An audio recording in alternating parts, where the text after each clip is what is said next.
We're here to discuss the accessories that go from your compressor hose to your airbrush. So on this side we have the Iwata brand, and on this side we have the Sparmax brand. They're the two that we do. Now notably, both the hoses that go to the airbrushes are both 1/8 of an inch BSB. The differences are the Sparmax hose on the other end to compressor is 1/8 of an inch, where the other end to an Iwata hose is 1/4 inch. So all these parts are available in the accessories section. The Iwata hoses are available also in a 3-meter braided hose and a 6-meter braided hose. The Sparmax hoses are available in a 2-meter, and that is a 1/8 of an inch both ends, but the 3-meter hose is a 1/8 of an inch one end and a 1/4 inch the other end. Interesting thing is that was designed to go on to spray gun applications, but that 1/4 inch fits directly onto the Iwata compressors, so you can mix and match if you have that. So with the actual items themselves, first of all, Iwata, we have a disconnect set here. Male, female come together as one. Join the female to the end of the hose, and the male obviously goes directly up to the airbrush if you wish, or you can have multiple males depending on how many airbrushes you got, so you can swap them over on the fly. It also has a MAC valve which allows you to dial the air pressure up and down.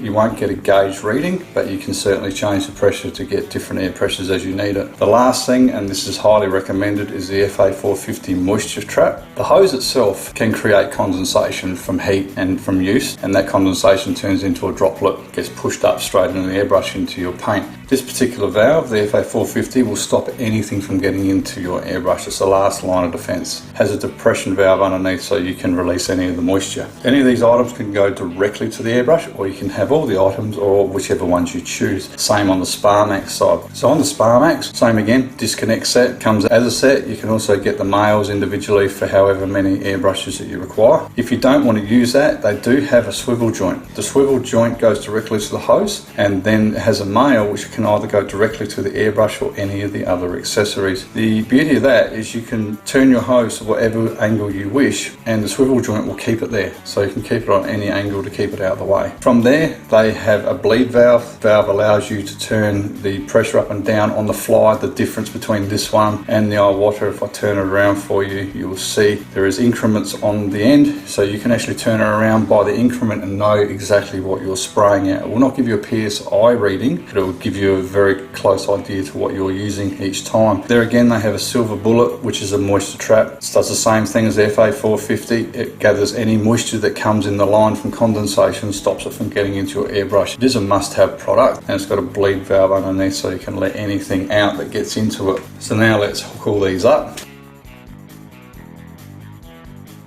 First of all, we have the disconnect set. Then we had the MAC valve, the FA450, and then of course the airbrush itself. That would complete the Iwata side, and that would give you everything you need for a professional outfit. I won't hook up the swivel joint because most people will go with the disconnect set on this side. So on the Sparmax, same again, disconnect goes in, we then attach the bleed valve. I think that's great. Give you an indication of being able to not have to go back to your compressor.